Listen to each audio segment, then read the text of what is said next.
Well, I think it's hard for people to admit that they're not right just because it's a part of our human nature.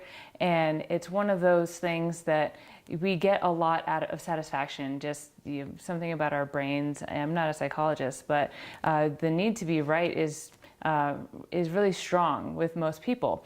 And I've gone through a few different kinds of training in my background, like personal development training and sales training, things like that. And people don't like to admit when they're wrong. People don't like to be told that they're wrong. People don't like to be called names. That's a really hard way to get people to change their minds. So people hold on to being right at the expense of a lot of other things. Sometimes at the expense of relationships, at the expense of their self-interest, at the expense of making the right decisions. So yeah, it takes something in your approach to get people to admit that they could be wrong. And one of the ways to do that, I've learned, is to admit that you can be wrong too. Because no one has a monopoly on rightness and truth, and no one is right and true all the time. And I find that the more right you are, the more certain you are of some things, and the more immutable, sometimes the more unreasonable you are. And I think we should approach those areas in life where you're just 100% absolutely certain that you're right and somebody else is wrong with a lot of caution. I got started with the media bias chart kind of by a fluke. I was just talking out loud to friends about the idea of how news is kind of on a spectrum, all the different things that are out there as far as news sources. They really vary in quality, on a kind of up and down, and in bias from left to right. And I really noticed this in the lead up to the 2016 election, where people were sharing all kinds of news and news-like information sources. I say news-like information because they're not necessarily news. And I was appalled that some of the things that they were relying on, I just immediately thought of as too biased for me even to consider, or too low quality for me even to consider. But I would see my friends on more my side of the political spectrum share things that were just as low quality and just as biased, and I really saw a problem with people not being able to convince each other with their own biased sources. So I thought it would be helpful to frame this dialogue in a visual manner, just because I know people like to absorb things through pictures and videos a lot more easily than they do through articles and words. And that's okay. So I created this picture just to share with my friends. And it got really popular, went all over the internet for some reason. I think that just resonated with a lot of folks. And people began asking me about my methodology and how I came up with it. So I've really endeavored to lay it all out there, expand the work, and rate more sources, rate more articles, rate more shows, and make it a project where people can rely on, because it's backed up by data and lots of ratings, and people of different political stripes across the spectrum can come to similar conclusions that I do. Yeah, I think we're at a point in time where the proliferation of news sources is a lot like the proliferation of fast food in the 50s and 60s, where all of a sudden all of this cheap fast food was available. So because of the internet and because of social media, everybody's able to create content. You can create a news publication or a journalism outlet online for an inexpensive, for a low cost. And because of that, there's just so many more sources. So we're just consuming them without really any regard to what it's doing to our minds and what it's doing to our emotions. And I think we're seeing we're starting to see the negative effects. Whereas fast food or processed food led to health epidemics in terms of obesity and high cholesterol and diabetes and things like that. I think the bad health effects of too much information, too much bad information, is extreme polarization. And so I liken fast and processed food to low quality, highly biased information. I think we're inundated in that. We have we have some journalism, we have a lot of journalism outlets, we have more than ever before, but then we have so many analysis and opinion and propaganda outlets that really outweigh the journalism outlets at this point, and people are not very choosy about what they consume. I think that's a great analogy. Who are your most trusted news outlets? Well, I like to go with stories that have been syndicated by the wire services like AP and Reuters. I mean, these are really large, they're wire services, and people don't necessarily understand the difference between those and the papers themselves, but they have thousands and thousands of journalists all across the world writing down the actual stories and sending them into the newspaper. So people on the ground are really where the facts come from. So sources that rely on those wire services, and also sources that have a large number of journalists themselves, such as the Washington Post and the New York Times, and also local journalism outlets like local newspapers, those are my most trusted sources. Well, it's harder to be mean to somebody in person. You can be mean to somebody in person, but it really takes a level of not being very nice and grouchiness as a person. And I think most people like to think of themselves as nice and at least cordial to even their their political opponents. So because we've got these barriers, these online barriers that create this artificial wall between people, like on Twitter and Facebook, people, you've probably noticed this, just become a lot more willing to yell at each other and call each other names and do things that they would never do face to face online. So I think that's contributed to our polarization. But when you're with a person and when you get to know a person and you can you find that you have things in common. I mean, just even like standing in front of another person, realizing that you are both humans, that does a lot to break down barriers. So I think having these discussions with people who disagree with you, especially in ways that are where you're in an environment where you have something in common, is super important. I mean, when you're standing in front of another human, you realize at least one commonality, which is that you're both human. You both have feelings. It's easier to realize your other commonalities. So I think that creates more empathy, and that creates the ability to at least try to frame your conversation in a way that is likely to be received by that person. Mm-hmm. That's hard. I mean, how to solve the problem of the fact that people are getting their news from really disreputable, what I call low quality and highly biased sources, is it goes back to the junk food analogy. Those kind of sources are really gratifying because they prove that you're right. They're easy to consume, especially if they're in the form of memes. It's a little picture, it's shareable. You and your friends can make fun of the other side and feel good about that. And if that's where you're getting your news, again, that's short-term gratifying. So there's all these inbuilt reasons why people are drawn to it. How do we actually get out of that? Because you're right, it does happen on both the right and the left. I'm not saying there's any equality, like it happens equally necessarily, but it happens on both the right and the left. The initial part of realizing that that's a problem is seeing the detrimental effects. The detrimental effects are polarization and like a ripping apart of the fabric of our democracy. People being able to get along, civility, decency, these are the end results. That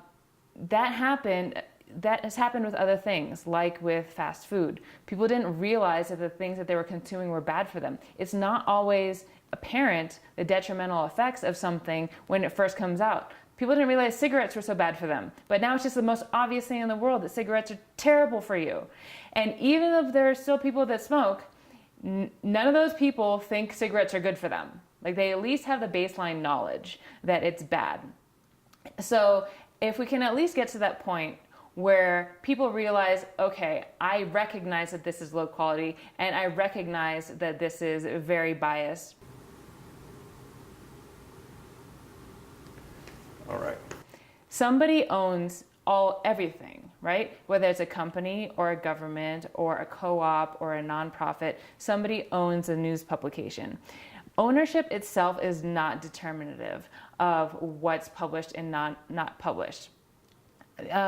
And journalists, just as a profession, their whole job is to try to find out the truth. And they peer review each other. They peer review each other instantly. So if somebody from the Washington Post can find out something shady that's happening at the New York Times, or vice versa, or somebody from one of these little outlets can find something like, people finding out that National Enquirer squashed a story that was anti-Trump or something like that. Or that Sinclair Broadcasting made all of their reporters around the nation say this canned 2-minute script. Journalists find that out about other journalism organizations. The media ecosystem is really good at finding the shady stuff. That's what they're built to do. That's what they have, like, every motivation in the world to go and do. I feel like since I have the capacity to not be as angry, it's my responsibility to try to reach out to those people that they would never talk to. Sure. So I think that happens with people who have progressive ideals and like liberal ideals. If you're in a space where you're not too angry to talk to somebody who voted for Trump, you can be the big difference maker. Sure. You can be the ones that like create the coalitions that like, okay, I understand that you weren't on this train before, but let's get on the same train.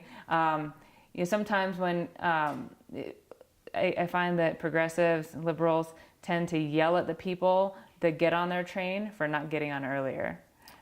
And that is, I mean, when people are like, oh, I supported guns, the Second Amendment, but now with all these shootings, I really have changed my position on it. They're like, well, blood is on your hands still. It's like, okay, look, they're getting on the train. Just calm down a little bit. And I fully agree with that. And ultimately, you have to ask, what is your goal? Yeah. If your goal is to get gun control, and then why are you yelling at people? Right. It's almost like that's not really the goal. The goal is to be self-righteous and right. Yes. You're like, in exchange for being right, you're going to give up your goal. Yeah. Like one is more important than the other. And a lot of people choose being right. How can we change the fact that monetization of news sources has really changed news sources and led to this proliferation of highly biased, low quality news? I don't think we can ever go back to a point where this stuff is not available. I mean, there is a market for it. People kind of always will be able to make money off of things that are propaganda, highly biased, low quality. I'm not sure we can bring that back into the box now that it's out there. But you're right. Clicks and views as the biggest measure of success and the biggest motivation for monetization has been really damaging to the media landscape. And not only has it allowed people who create fake news or really highly biased sites and blogs to monetize that, it gives them an incentive. It's also done the same to higher quality news sources because they're competing for ad revenue too. So you'll see sources that write article headlines and leads in a way that they wouldn't have done 10 or 20 years ago, just because they measure the clicks and they measure the views. Because of technology, you can measure that on a really granular level. And all tech companies measure that. I mean, Facebook and Google, YouTube, Twitter, and so much of the tech ecosystem is around measuring user engagement. And I think that's just the worst measure of the quality of the news. So the way that news has been measured in the last few years is how many people are clicking and viewing on it. And the other way that people measure it is by asking consumers their opinion, like research polls, opinion polls. But those aren't a very good measure of what's actually good quality, because if you ask a conservative person, is Fox News trustworthy? They say yes. But if you ask a liberal person, is Fox News trustworthy? They will say no. So you can't discern any truth from those two answers because those answers are dependent on their personal bias. So what I did with the media bias chart is to do content analysis, where you're looking at the news, you're looking at the articles, the pictures, and the words themselves on the paper and saying, what is this? And the more we can identify that, the more we can get away from focus. We can have some companies that are interested in promoting high quality content. But with PolitiFact and Snopes, these fact-checking sites, they do an excellent job. They research the fact checks that are submitted to them like journalists. And they are journalists. They're going to the sources and trying to verify as much as they can. But fact checking is limited to the universe of things that can be fact checked. And that's not the entire universe of our news. So you have your fact checkable statements.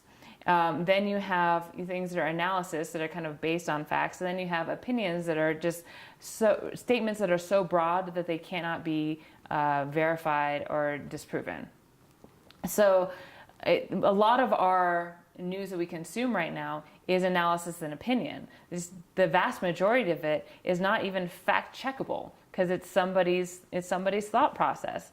Well, and then I get pushback from conservatives saying like, well, obviously this shows my liberal bias because the only major conservative news organization on TV and Fox News is like really far down into the right, and that can't possibly be true. It's got to be the same as MSNBC or as CNN, but when you look at content, when you actually analyze like pictures, titles, words, facts, fact opinion analysis, sentences, then you have much greater insight into what is being presented to people. So it's not just a matter of like, oh, well, the left and the right do this the same. It's a different information is being presented in these different sources, and looking at them to analyze their content is really crucial. Knowing what's in what you consume just as a baseline level, like, is this opinion? Is this 90% opinion versus is this 90% fact? Tells you a lot that you need to know as a news consumer, and people just don't know that. Well, safeguarding a free press is, the First Amendment. It's in the First Amendment of the Constitution. Freedom of the press is one of those in the First Amendment, and I think it's really important and it's unique. We're in probably the best position to defend a free press. As compared to other societies in the world that have been taken over by authoritarian or fascist regimes and limited freedom of the press for a couple of reasons. We're the oldest democracy. We're the ones that have been doing it. So we're the ones that have been doing this the longest, and you have substantial agreement on this issue from both parties that people should be able to have freedom of speech. Now, there are nuances to that argument, especially today, regarding freedom of speech and freedom of the press. But generally, there's this American baseline ethos that people should be able to say stuff. And even if it's offensive, even if it's untrue, and that extends, Americans tend to want to extend this protection even farther than the First Amendment allows. They want to make sure that corporations like Facebook and Twitter are allowing people to say things equally and they get attacked. It's a very American ethos, and I hang my hat on that in terms of optimism that that will allow our free press to continue to thrive despite attacks. Because when you think about who is attacking the press, certainly the Trump administration has ramped up levels of attacks to the press in a way that we've just not seen before in the United States in recent memory.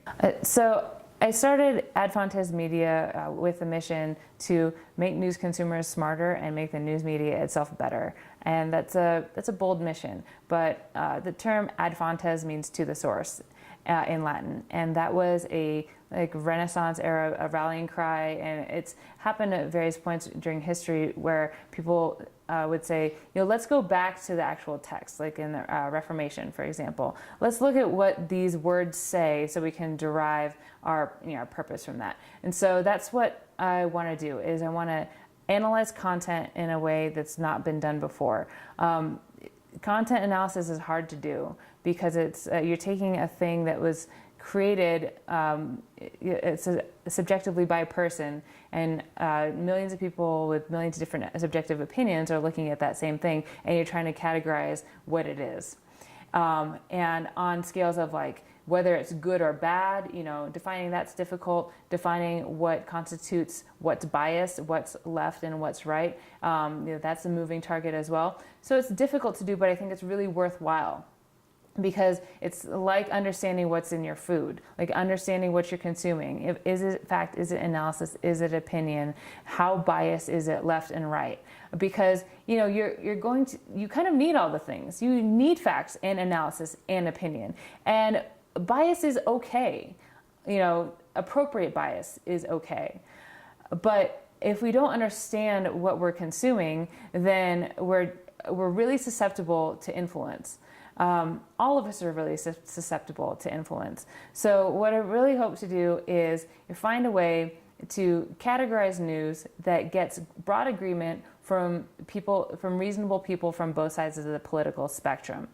And just to make that available in a way to people who don't have the time or inclination or maybe the tools or skill set to be able to discern that, because it's a really big task.